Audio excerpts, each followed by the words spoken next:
Yes, mukomere inshuti zanjye. Uno munsi ni umunsi mwiza, ni ku cyumweru, ariko umunsi ntegeze intekerezo nziza yo kuza kuganira namwe ku mazi. Hano murumva amazi ari kuvuga nyine, urusaku rw'amazi, izuba riri kuva. Niyo mpamvu narinje ngo tuganirire hano. Aha tuganirira niho ubutaka bw'Imana, the land of God. Niho mbese isi, niho ibintu byose biberaho hanze muri nature. Ibi byose ibintu bikorwa, twe abantu nta n'umwe ugira icyo abikoraho. Ibi bintu byose tubona, reka mbereke iryo zuba. Dore izuba murirebe uko rimeze, dore amazi ngaya ari kuvuga. Aya mazi uko avuga mu gitondo, uko iri zuba ryatse mu gitondo, bihoraho, bizira igihe cyabyo, buri gihe biba bihari. Bivuga rero nibyo mbabwira nyine, iyo niyo Mana yakoze ibi bintu. Iyo Mana, ibintu byose, iyi energy yose niyo Mana. Biriya batwigishe ko Imana iba ahantu hejuru mu kirere, iyo Mana ntabwo ibaho inshuti zanjye. Imana iba muri twebwe, ibintu ikora n'ibi byose tubona, n'ibi ubuzima bwose buhari. Ahandi kirere ndi guhumeka, umwuka uri guhumeka, ku isi hose duhumeka kimwe. Niyo mpamvu ine ari bwo butaka bw'Imana. Ikindi, ubwo intekerezo zacu, mind zacu nazo zakoze ibindi nyine, kuko ziba zikoreshwa n'Imana. Imana yaduhaye ubutaka, noneho mind z'abantu zikora ibihugu byashinzwe n'abantu. Imana ntabwo izi wavuye mu Rwanda, wavuye muri Kenya. No, Imana yashinze ubuzima bwacu. Ibindi nyine ntabwo bireba. So you are a human being, ibindi nitwe twabishyizeho. Umenya ko uri umunyamahanga se, uri wese, ariko ubivuze.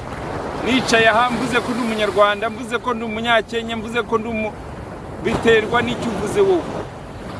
Hari umuntu akubonye, ntabwo ashobora kumenya icyo uri cy'uwo mwanya, ntabwo ashobora guhita atekereza icyo uri cyo, ariko iyo akubonye aravuga ati mbonye umuntu ni umwirabura, mbonye umuntu ni umuzungu, mbonye umuntu asa nk'Abahinde.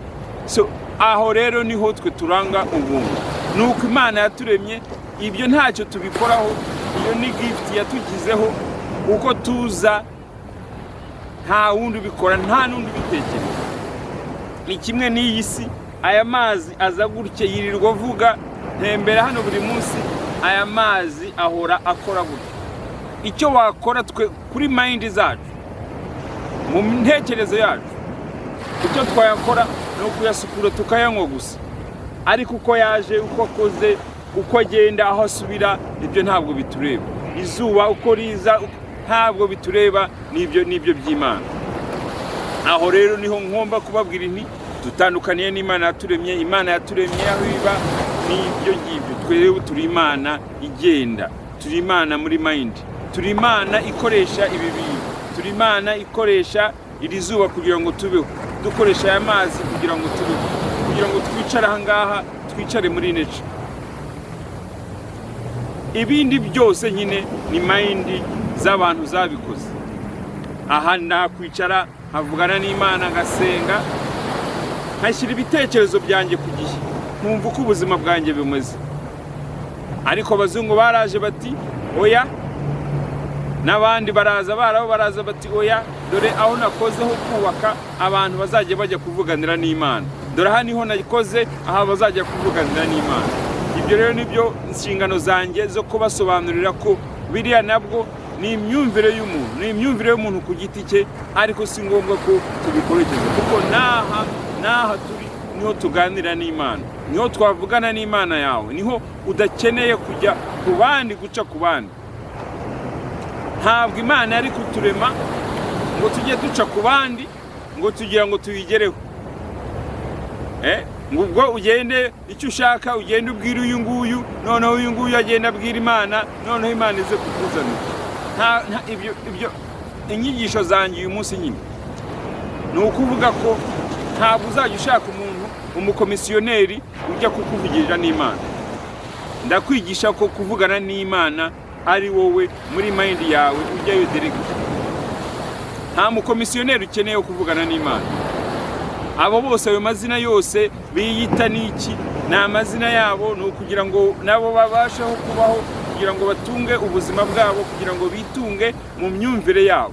Nta kibazo gihari, ariko nuko bimeze. Ariko iyo ushaka wowe kugira ubwisanzure bwawe, kumenya uriho, kumenya icyo ushaka, kumenya ikikurimo, ni ukumenya ko Imana iba muri wowe. Iyi nyigisho zanjye nicyo Imana yambwiye kuganira nawe.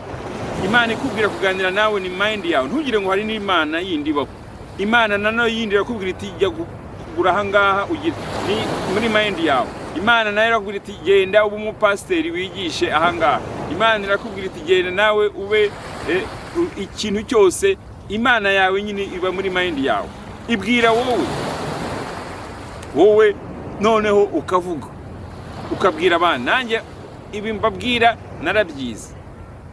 Kwiga nicyo kintu cya mbere, guhindura ubuzima niko kwiga. Nabyize kundi muntu avuga ati urebe ibyo waciyemo, urebe koko urasanga Imana. Kandi uyu muntu anyigisha yabyigishije kera cyane mu 1930, ariko mu 2020 ndabyiga ndabibona hashize igihe kirekire. Izi nyigisho zacu rero, ibi biganiro byacu rero ni by'igihe kirekire, nibyo abantu bandi tuvugana imyaka 20, 30, 40, 50, kuko mu buzima bw'Imana igihe nta kibaho, igihe ntacyo kivuze. Igihe ubu nshobora kwicara hano mu munota umwe nkareba nkiri i Kigali mu Rwanda, kuri primaire aho nize se, mu rugo se, ibyo nakoraga se nkiri umwana, muri mind yawe bihita biza. Ku Mana nta myaka ibaho, muri mind yawe nta myaka ubaho. Ikintu cyose gishobora kuza mu munota umwe, igihe cyose gishakiye kiraza kikavugana nawe. Niyo mpamvu turi Imana, niyo mpamvu iba muri twebwe. Ntabwo turi Imana yaremye ibintu, ntabwo turi Imana. Nibyo mbabwira nyine, ibi byose ni Imana. Aya mazi, ibintu bigomba kuba ari bibiri buri gihe. Ikintu experience ugomba kumenya kuri iyi si ni ibintu bibiri, ni icyiza n'ikibi. Ntabwo uzabikweba. Icyiza n'ikibi bigohoraho, bihora kuri wowe. Aya mazi arakiza. Amazi ni isoko y'ubuzima, arakiza. Ariko aya mazi arica. Amazi yisha abantu benshi, arabica, bararohama, bakagira gute, ushobora no kuyanywa nabi akakuniga ugapfa. Nibyo rero ibintu bikubaho, ntuzongere kuvuga ngo ugize inginyimira, ngo ugize ikibazo. Umenye ko twaje kuri iyi si, ibintu bibiri byose bigomba bikugeraho, icyiza n'ikibi. Hari icyiza kibaho ku mubiri physical, hari ibyiza bibaho naho ku mubiri physical. Ibindi nabyo biba biri mu ntekerezo yacu. Mu ntekerezo yacu niho icyiza n'ikibi nanone biba biri. Ahenshi niho biba, ahenshi niho bihera. Ikintu cyose kikubayeho kiba cyahereye muri ntekerezo yawe, kiba cyahereye muri mind yawe. Yes, ibintu byose ku isi menye ko uzajya ugenda ari bibiri. Ugenda urebe, uzasanga ibintu byose ari bibiri, ari uguhitamo nyine. Icyiza n'ikibi nuko bimeze. Ikindi, ibi bintu ububizi, ariko kugira ngo ubyiteho nicyo kibazo. Niyo mpamvu iyo tuganira namwe, icyo mbabwira si kugira ngo mbabwire ibyo mbabwiye mwumve koko. Wowe niwe ugomba kumenya ko ari, wowe niwe ugomba kureba ukumva, ariko se uyu muntu ko banze ko dushobora kuba duhuje. Ariko se urabona, reba nk'ubu amazi araje ansanze hano rwose, aragenda igihe cyose ushobora kuza akaza hano.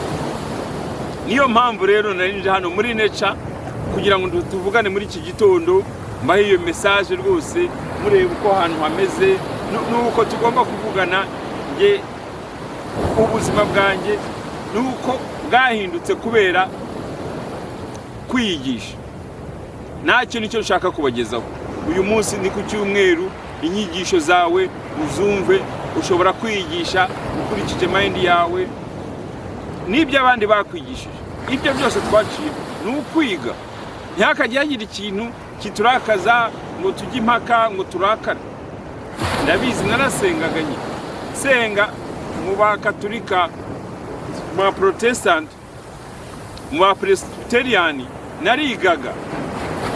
Ibyo byose ducamo ni ukwiga. Ntukajye ubirakarira kuvuga uti arezi yara kubera iki yahinduye ukarakara. Nta kurakara, byose ni ukwiga. Ibyo byose tubicamo. Ibyo nabayemo byose bwari ubuzima bwiza, bwari ubuzima bwo kwiga, ukabimenya ibi noneho nawe ukavuga uti oya ibi nabibayemo, noneho ngiye muri ibi, ngiye kwiyigisha, ngiye kujya mvugana n'Imana yanjye. Imana yanjye iba muri njyewe, mbibwira abandi kuko byafashije ubuzima bwanjye, bwagize icyo bitera. Bivuga ko utazongera kujya ugira ubwoba buti wumva utagiye mu misa ku cyumweru, wakumva ko umunsi ari umunsi w'Imana. Ntabwo ari umunsi w'Imana, uriya ni umunsi w'isengero. Ubu hano ni ku cyumweru mu gitondo rwose. Ubu ni umunsi umeze neza. Ubu ndi kuva hano, ndi kuvugana namwe, ndi kubigisha, nindangiza ndajya gutora. Uyu munsi turatora. Ubwo munsi nyine ni umunsi nk'uwundi nyine. Ni ku cyumweru. Yego ari umunsi w'amadini, amadini yarawufashe ukawigiraho kugira ngo ubuzima bw'abantu nabwo bukomeze, kuko naho ubuzima bwose twaciyemo nyine. Iyi myaka yose nayiciyemo, imyaka yose nabaye muri ubwo buzima bwo gusenga, bwo kujya mu madini. None ubundi gusenga muri nature, ndi kuvugana n'Imana yanjye. Imana yanjye mvugana nayo mu ntekerezo yanjye buri munsi yanjye. Icyo nicyo tugomba gukomeza kuvugana, inshuti zanjye. Mukomere. Ubu niyo message yanjye uyu munsi. Ubu tuzongera tuvugana undi munsi. Murakoze cyane.